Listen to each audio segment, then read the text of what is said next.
Hey guys, so I think this is going to be part 5 now. I'm starting to get really sick of this car.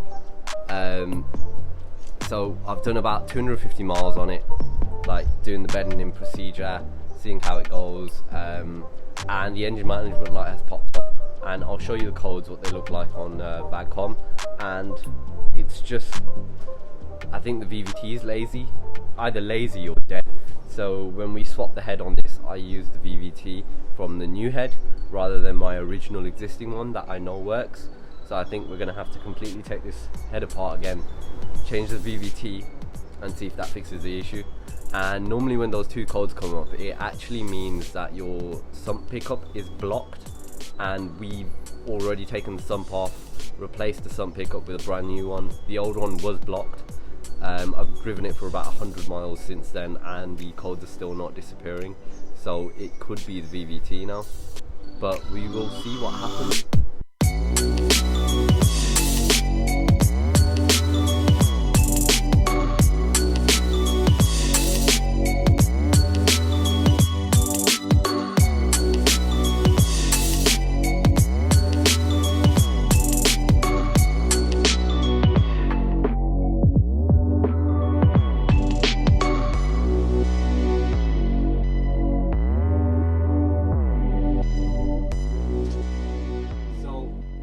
Sure is, because I'm going to be taking the VVT off now, and what I need to make sure of before I take it off is that the engine's set to top dead center.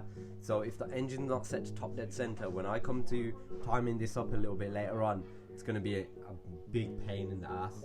So I'm just going to set it to its mark now. I should have set it before I took the rocker cover off, but you know, shit happens.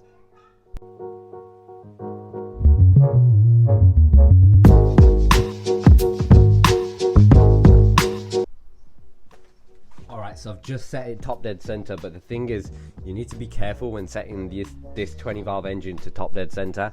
So there's 3 different marks that you can use. There's one down here by the gearbox side, there's one at the top of the cam shaft which marks up with the rocker cover, and then there's one actually down on the crank gear itself, and that lines up with a mark that's also on the casing there. So what you want to do is you want to make sure all 3 lines mark up, because you could have the engine 180 degrees out. So just be careful when you're checking the top dead center.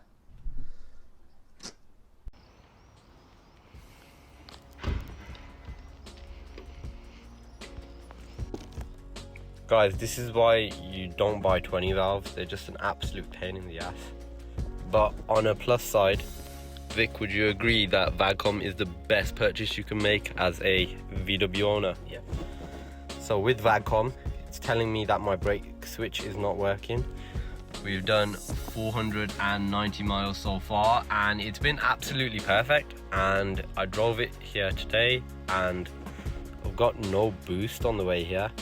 And VAGCOM saying that it's brake switch or error in mapped cooling system, which I don't know. So the EGT sensor that's there, I already know about that. That's not really a big deal. It's something on the list to fix. But yeah, let's just check it out and see what happens. My actuator bolts on my turbo are loose, and I'm gonna cheat and take out my old KO4 turbo that I've got keeping in the back of the Mark III, which is a secret project car. And just check how they sit, so I can see how impossible it is to tighten. Bear in mind, it's in the car right now, and I basically grabbed the actuator and I was moving it like that, and it was just completely free moving. So that means that these 2 bolts have come out.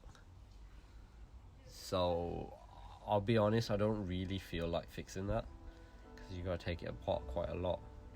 So I might give it to the garage, but that's why it's good not to throw parts away. Guys, so I have been slacking really a lot. I have not got as much filmed as I wanted to. My camera broke halfway through filming the bit for the engine, so I missed Vic very kindly spending the day redoing the timing on the car. Obviously the actuator has popped off, and it turns out my turbo oil feed return is leaking now. So I've dropped it off to my mate at the garage, and the reason why I've done that is because as a enthusiast, although I have a garage full of amazing tools, I also work full-time and I'm in uni. So I mean, like, sometimes you just gotta accept defeat and just know when to give it out and get it done by someone in a garage. So as soon as it comes back, I will take you through a walkthrough. We'll hopefully get some footage of it driving and how it sounds, because I haven't been able to do all of that yet. And I am looking for new cameras to start doing YouTube a bit more. So if anyone's got any recommendations, just throw them in the comments below. I also am working on a lot of new footage, so I'm gonna do a video on the S3 8P steering wheel that I've put in with like an install guide. I'm just waiting to get it to work properly, is the truth, and then I will put the video together and put it out. But if you guys have any ideas or anything you want to see of anything that I've done so far, just let me know in the comments below, and I'll try and get some more videos made. It's been really fun doing all of this for my S3, so I really want to carry on. I also want to start making videos on my Mark III, which you might have seen in the last shot, so just wait for it, and there is a lot coming for the channel. But thank you for watching, I appreciate it.